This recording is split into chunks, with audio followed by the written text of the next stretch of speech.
Welcome to Perspective with Derwin L. Webb. I am Derwin L. Webb. Normally we are at a different location, but today we have an opportunity to be at a location that's a little bit different, give a new perspective on a new facility that's in town right now. It's at Shoot 360 Louisville. But before we talk about the facility itself, we have to introduce our guest for today. We have a special guest. It's not too often we get a chance to talk to a living legend, a person that is well known in the city, a person that is known for everything positive. Our friend, Brother Peyton Siva. Brother Siva, welcome to our show today. Appreciate it, man. I appreciate you having me on. Man, it's been a long time that we had a chance to talk to each other, but I'm glad you're able to come on this show today because we want to talk about perspectives, talk about your basketball career, talk about what you're doing now. So you're here in Louisville. Tell me how you got here. Tell me what brought you to Louisville. Oh, that's a long story. So we got time. Yeah. I'm originally from Seattle, Washington, for those who don't know. But when I got to high school, I started being recognized for basketball. And I had a former teammate that played in Seattle, Terrence Williams, who played at the university. And that's what really put Louisville on the map for me. I saw them play against UW in the NCAA tournament, and that's when Washington was one of the higher ranked teams, and they beat them in the tournament. So that kind of put them in the map. But I started watching their style of play, and I fell in love with the way that they were playing. So came out here on a visit, and the fans, the people, the community showed nothing but love, and that's what drew me to the city. Committed here, played 4 years, won some games.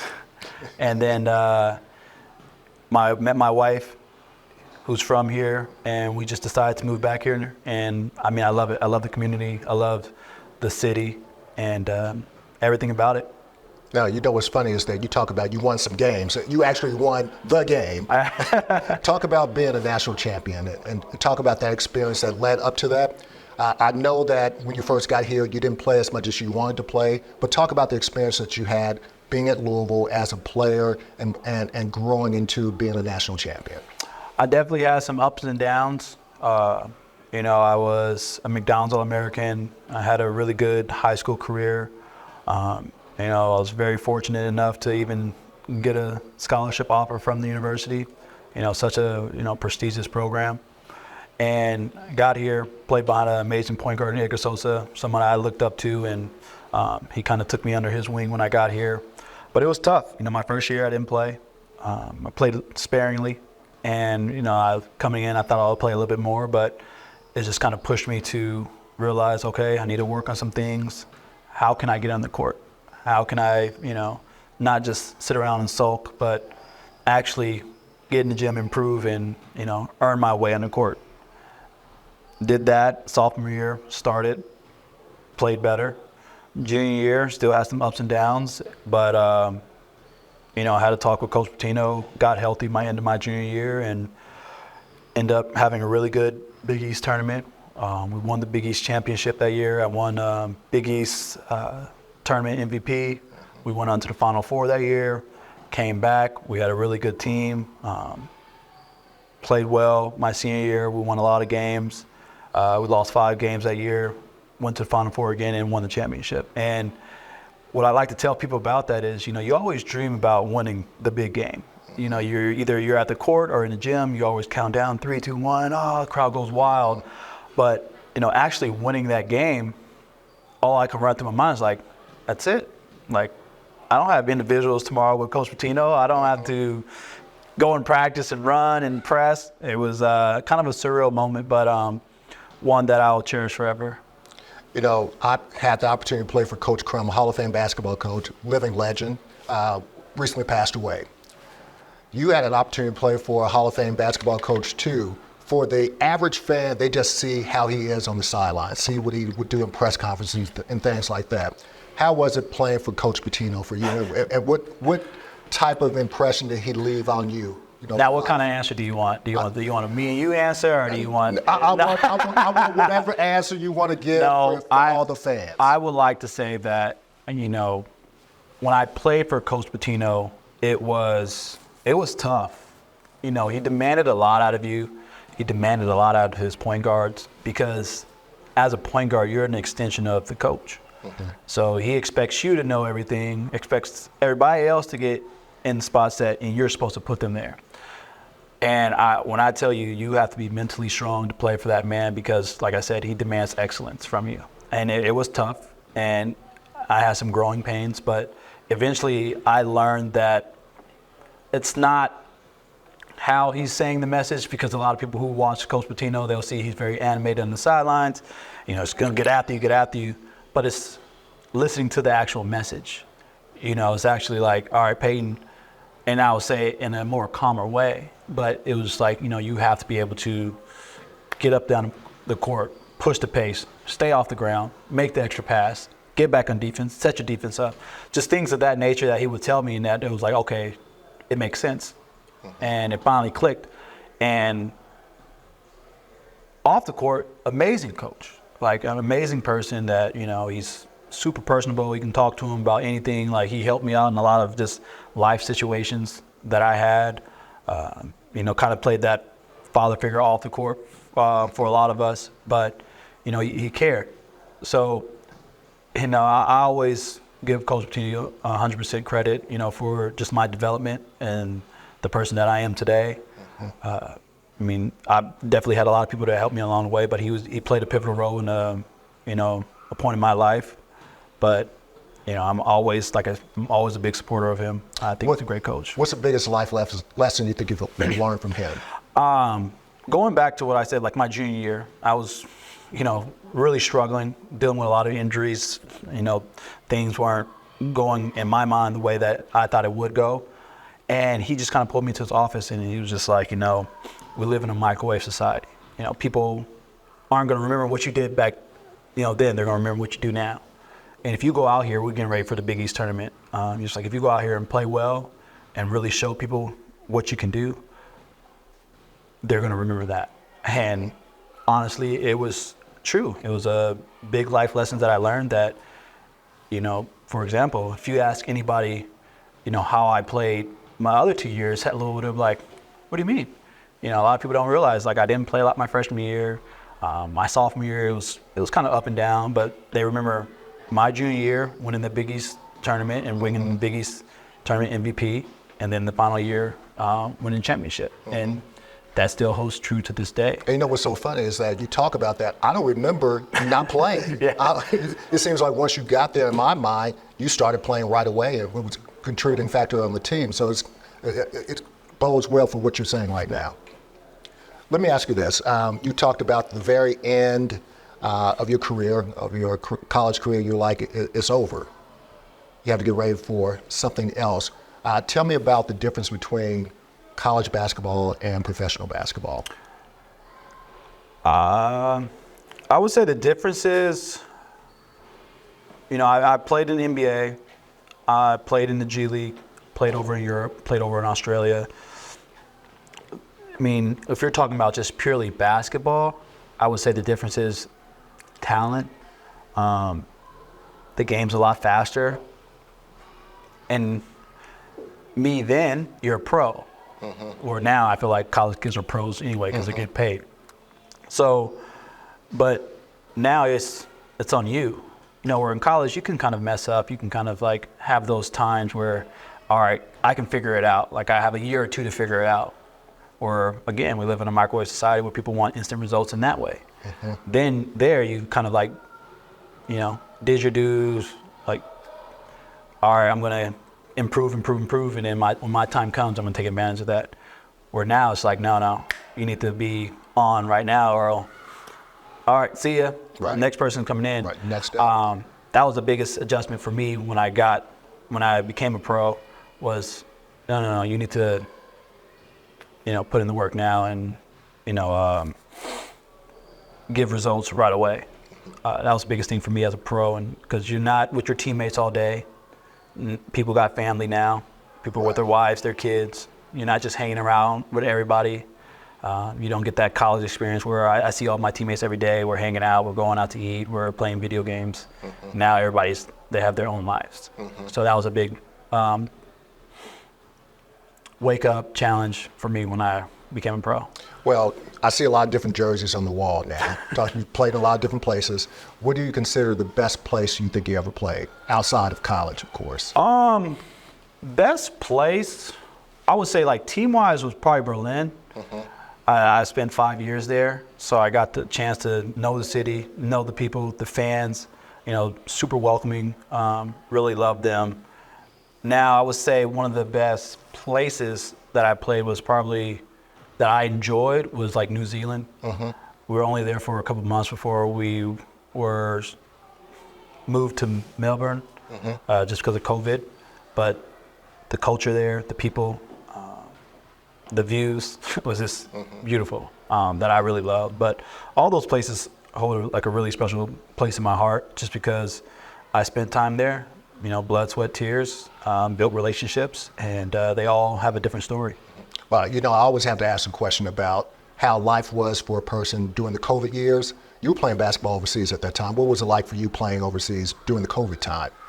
It was tough, just because, one, you don't really realize it, but I missed playing in front of fans. That was different. I missed playing in front of my family. When I was over in Europe, my family would come back and stay in the States a lot. And so you're living on your own. So now you're dealing with the challenges of like the mental aspect of it. It's not just about basketball. Like you're by yourself, you're missing family, you're missing everything. So it kind of feels isolated in a sense. Now I was still lucky to have a job to be able to play the game that I love, but there was also challenges with that. Even when COVID first hit, I was in Germany. We were in the bubble for a month and a half, living in a hotel room. So each one presents different challenges, and I'm thankful for where I'm at now, that we were able to kind of get past that and continue to move on with our lives, but definitely had some challenges with that. But every athlete has to make a decision, or sometimes the decision is made for them of when they actually stop playing. When did you know it was time for you to kind of hang things up? Just having to talk with my wife. My daughters, I have 2 daughters, 6 and 9, Adeline and Emerson. They start asking, why are you gone so much? Where are you at? And that kind of really pulled on my heartstrings, just because I love being a dad. I love being around them, and I was healthy. Played 10 years professionally, and I had a great opportunity with opening up Shoot 360 here in Louisville, and I thought it was just a great segue to move on from one career and focus on the next chapter of my life. I wasn't really missing it. I like I said, I played professionally for 10 years, won championships professionally. So I think it was just time for me to all right, let's shift focus. My wife and my daughters endured 10 years of me constantly traveling on the road, not home, not there for holidays, birthdays and whatnot. So it was kind of like, all right, I don't want to miss their lives. I think they're more important than my career. So let's change chapters. Well, you talk about them a whole lot. Talk about your relationship with your girls now. Are they athletes, or are you trying to make them athletes? Or what's up with them? They enjoy doing different things. Like, I'm not going to push them to play basketball or they played soccer. They're starting to enjoy basketball a little bit more now that, we have the gym. They're here quite a bit. But I can't teach them anything, because once I teach them, they see dad. Right. And they're like, no, like all other kids. You don't know what you're talking about. I'm like, look, but they enjoy it. So I always tell them, like, hey, when you're ready and you want to actually pursue it, then I will help you with it. But until then, just have fun with everything. My 2 daughters, they love. We went to a football game. They got all the cheerleaders and all the ladybirds autographs. I've never signed one thing for them. That's kind of like the running joke. I've had camps. I've hosted camps here in Louisville that, hundreds of kids come to, signed hundreds of autographs, and they don't even care. They're just like, and that keeps you humble. So that I love it. So you're back in town now, obviously, running this facility. Tell me about Louisville for you the second time around. You're no longer a student athlete, you are a professional now. So tell me about your time here in Louisville now. What is it like for you? It's great. You're an ambassador to the university. I'm a fan now. I can actually just be a fan, watch games, go to different games, be around the university. It's awesome being around the university again. For 5 years, I moved to Florida and I wasn't around the city.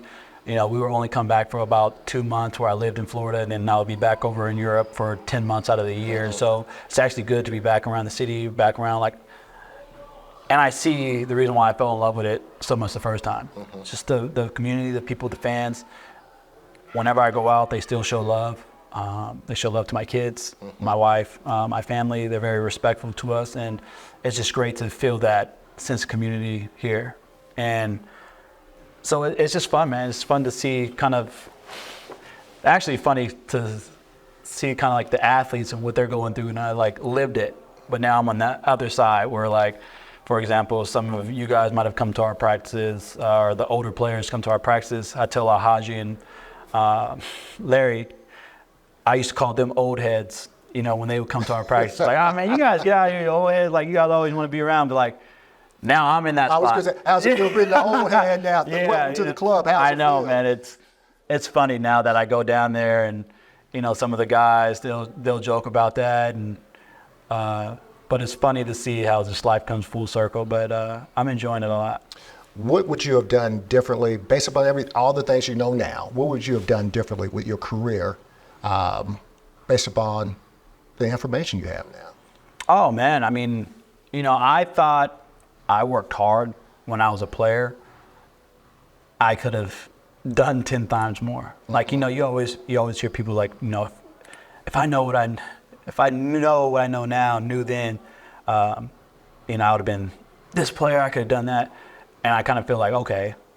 I learned a lot as I became a pro, and what I would change differently was the way I eat. I was living off McDonald's across the street. Let me take that back. I made the choice to eat the McDonald's or eat the Papa John's. We had food, we had dinner that was provided for us, but sometimes you don't like it. You just want to get some McDonald's or pizza and whatnot. But I had 3% body fat, so I wasn't really complaining about what I was eating or the coaches wasn't. So I would have changed my habits a little bit. Probably could have worked a little bit harder, but that's just me being the critic that I am of myself and my game. But honestly, there's a lot that you probably could have changed, but I don't regret any of it. Right. I'm thankful for God for putting me in the positions that I was in, because I met a lot of different people along my pathway that really helped me grow. So I see a lot of practices. I see you talking to the kids a lot. I know you have personal relationships with the current players. What kind of lessons are you trying to impart to them? I like to just reiterate things that helped me become successful in my career, and also things that I've seen other people do to help them be successful. Just about, hey man, look, college is short. You got a short window. You guys all want to be pros. You guys all want to play at the next level. Well, you have to prove it. You can't just go out there and sulk. You can't go out there and not give energy, because people see that, and it's only going to hurt you in the future. So I just try to give little tidbits I can. Just from the outside looking in, and if it helps them, then great. If they use it, great. But all I can be is just just an open book for them. They ask me a lot of questions of, oh, what did you do then? What is that? And I tell them, hey, I'm an open book. Here's my number. Call me, text me, whatever you need. I'm here for you guys. If you want me to come down here sometimes, help you guys with this, cool. But just trying to be helpful for them any way I can. Well, last few sets of questions. You got a shiny new toy, new gym, new facility. Tell me about Shoot 360 Louisville. Tell me about that. So Shoot 360 Louisville is a basketball training facility that works on we have different classes, but the main thing is it works on your jump shot, help you improve there, and also works on your dribbling and passing. Now we're a facility that it doesn't matter how great you are or if you're just beginning, that you can always improve and get better, whether you're a professional or whether you're just starting out. So I really love that concept just because it is there to help you improve. It's a no judge zone that can help kids who maybe not be as secure in their basketball game to come in there. We have coaches to kind of help encourage them and build them up. But it's just one of those things that helps out the basketball community. Another place that people can come, work out, improve their games, and have a place that they can come in and feel safe, that they can come in and feel their happy place. Basketball's always kind of been my happy place, my sanctuary, where I can come in and just forget about the world problems. Once I'm between those four lines, that was for me. So it's one of those places that we just try to create to continue to build up the basketball community.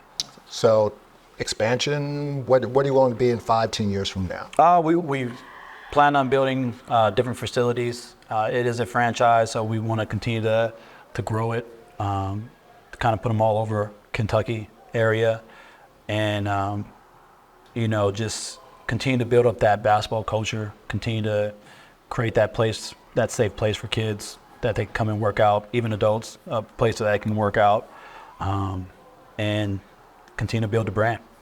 So I know you talk about basketball culture, and I know you talk about the things you like to do in the community. Where do you see yourself?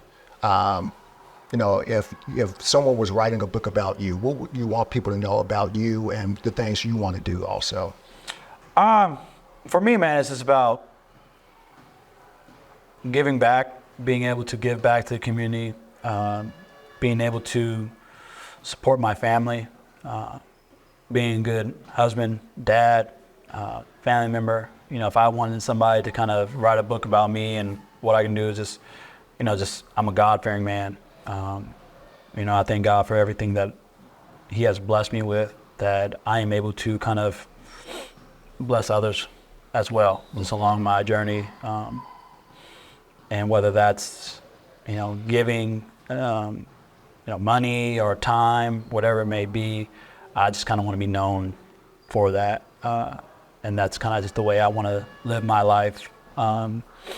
Just bring joy and happiness to people. Have you ever thought about coaching? The reason why I ask that question is because I follow you on Twitter, and I see other people talking about you on Twitter also, and everybody seems to want you to be on the basketball staff or coaching somewhere. Have you ever thought about coaching? Yeah. I don't ever think I want to be a head coach. A little bit stressful, but I love coaching in the sense that I'm able to help people, whether that's, player development, whether that's, helping them in the gym, talking to them through their mistakes, pointing out things that they can learn. I actually did some coaching programs this summer, worked with the NBPA with their coaching development program, and was able to coach at the NBA Top 100 camp, coach at the G League Elite camp, and it was fun, man. I enjoyed it. I enjoyed, helping others, and if the opportunity presents itself in the future, I would love to. Last question. I know that we're in the middle of basketball season right now, and you have an opportunity to talk to a lot of fans about basketball, about the current team and things like that. If you have one message to give to our fans right now about basketball in the University of Louisville, what would that message be? I would just say I'm never going to tell somebody how they should feel, because it's them. But I would just ask that they just continue to be supportive of the guys, the players. I mean, we're all human at the end of the day. We all make mistakes. We all have feelings. So don't just view these kids as, some tool. View them as people, and just continue to try to encourage them. Wins or losses, at the end of the day, it's a game of basketball, and to continue to just try to bring positivity to their lives. Understands that they don't want to go out there and lose. They want to win too. So just continue to try to support them any way you can, and that's kind of like my message to them. Well, I've had a chance to see you a lot. We've talked on a few occasions, but I've had a chance to see you come into university, see what you've done as a student athlete, see you win play at the next level, play at the highest level, but you've always seemed to be that same person to me. I asked a few people about who you were and what they thought about you, and every single person I've talked to, no one ever said anything negative at all. So as far as former players are concerned, you seem to be the crowd favorite. Oh, well, thanks. I appreciate it. You seem to be. I love the crowd. I love them. And more than anything, I not only thank you for doing this interview, but thank you for everything you're doing in the city. I know that you've come back. It seems like you've been here, and it seems like there's been a positive light, especially with the university. So I want to thank you and appreciate you for what you're doing for the university and for this Louisville community itself. Oh, thank you. I mean, like I said, this community has shown nothing but love to my family and myself. And the least I can do is show love back to them. I mean, it's an amazing city that I think, deserves a lot. So whatever I can do to help. Well, Brother Siva, I want to thank you for your time today. I know you got a few things you need to do out there. Maybe you can take me out there and help me figure out how to change my jump shot around a little bit. Oh, I got you. Are you ready for you got these men's leagues coming up, so I got you. Not with these knees. Brother Siva, we always like to close the show out by saying it's not a matter of what you think, not a matter of what I say. At the end of the day, it's all a matter of perspective. Man, thank you for being a part of this show. I appreciate it, man. Thank you. L1C4. Always.